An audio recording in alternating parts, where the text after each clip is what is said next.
Bienvenue dans la deuxième partie de l'épisode 376, une invitation à l'honnêteté.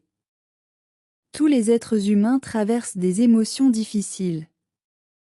La différence réside dans notre capacité à les reconnaître, à les transformer et à les exprimer consciemment, ou à laisser ces émotions chercher un exutoire compulsif. Jung, l'ombre qui réclame d'être reconnue. L'ombre ne représente pas uniquement le négatif. Elle incarne tout ce que nous refusons de voir en nous-mêmes, un besoin d'approbation, la peur de ne pas être à la hauteur, la comparaison avec les autres, le ressentiment, la frustration, le sentiment d'être invisible ou le désir de reconnaissance.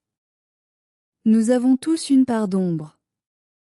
Le problème n'est pas d'en avoir une, il survient lorsque nous l'ignorons et la laissons agir depuis l'inconscient. Le besoin d'être vu. La reconnaissance est l'un des besoins humains les plus profonds. Dès la naissance, nous avons besoin d'un regard qui nous dise « Tu es important, ton existence a de la valeur ». Lorsque ce besoin ne trouve pas d'exutoire sain, certaines personnes peuvent chercher à attirer l'attention, à occuper de l'espace ou à provoquer une réaction chez les autres par divers comportements. Parfois, le rapport à la nourriture devient une manière inconsciente d'exprimer une souffrance qui ne trouve pas de mots. Le corps peut alors dire « Regarde-moi, écoute-moi, quelque chose en moi a besoin de soins, j'ai besoin de prendre plus de place ». Le corps devient ainsi le théâtre d'une lutte silencieuse entre le besoin de reconnaissance et la douleur de ne pas se sentir valorisé. La nourriture peut alors se transformer symboliquement en un moyen d'occuper de l'espace, de s'assurer d'être vu, de chercher du réconfort ou d'éprouver momentanément un sentiment de plénitude. Ce n'est pas par faiblesse, mais parce qu'un besoin humain légitime, celui d'être reconnu, accepté et aimé, cherche à s'exprimer. Il convient alors de se demander « Qu'est-ce que je cherche à obtenir de l'extérieur alors que je n'ai pas encore appris à me l'offrir intérieurement ?» Le véritable épanouissement ne vient pas du fait d'occuper plus de place dans le monde, mais de la découverte de notre véritable place en son sein. Comparaison et souffrance. Nous vivons dans une culture où la valeur d'une personne se mesure souvent à son apparence, sa réussite, ses biens, ses connaissances, sa famille ou l'approbation d'autrui. La comparaison constante peut alimenter des émotions telles que la jalousie, l'envie, la frustration, l'anxiété, ainsi que des critiques destructrices injustifiées et une vision déformée de la réalité. Pourtant, la véritable question à se poser n'est pas « Pourquoi les autres possèdent-ils ce qui me manque ?», mais plutôt « Quel besoin en moi réclame d'être reconnu et développé ?» La comparaison incessante peut engendrer de la souffrance, poussant l'esprit à se trouver des excuses. Les autres ont ce que je n'ai pas. Les autres sont valorisés alors que je ne le suis pas. Les autres reçoivent de l'attention et de l'amour alors que ce n'est pas mon cas. Si elles ne sont pas reconnues, ces émotions peuvent se transformer en une souffrance intérieure profonde et persistante. Jung dirait que ce que nous ne parvenons pas à intégrer consciemment risque de nous gouverner depuis l'ombre. La transformation s'amorce lorsque nous sommes capables d'observer ces parts difficiles de nous-mêmes sans haine ni déni, et de choisir de changer. Maturité émotionnelle.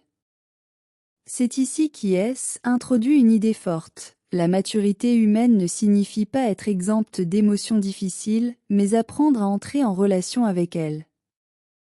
Une personne mature peut éprouver de la frustration sans s'effondrer. Elle peut ressentir de l'envie sans la laisser se transformer en ressentiment. Elle peut aspirer à la reconnaissance sans dépendre entièrement de l'approbation d'autrui.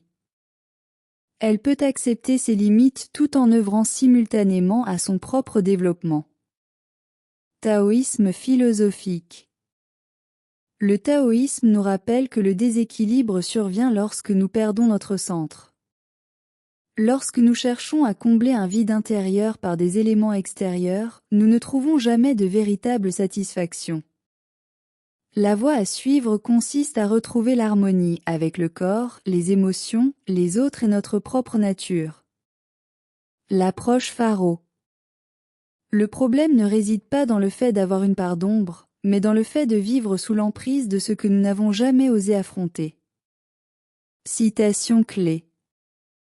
Lorsque nous n'apprenons pas à exprimer nos blessures, le corps finit parfois par les exprimer à notre place. La véritable transformation commence lorsque nous cessons de demander au monde de combler le vide que nous devons apprendre à guérir nous-mêmes, afin de ne plus causer de tort. Lorsqu'une personne est déconnectée de son centre, elle cherche à combler ce vide par l'excès.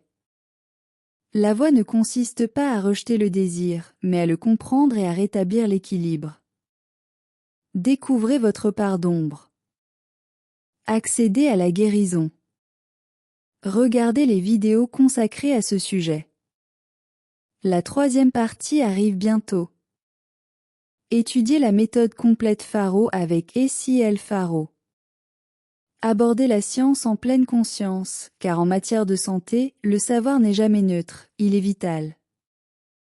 N'hésitez pas à aimer, partager et commenter cette vidéo. Ne manquez pas les prochaines vidéos et les autres mini-séries. Abonnez-vous à la chaîne YouTube pour accéder à ce contenu.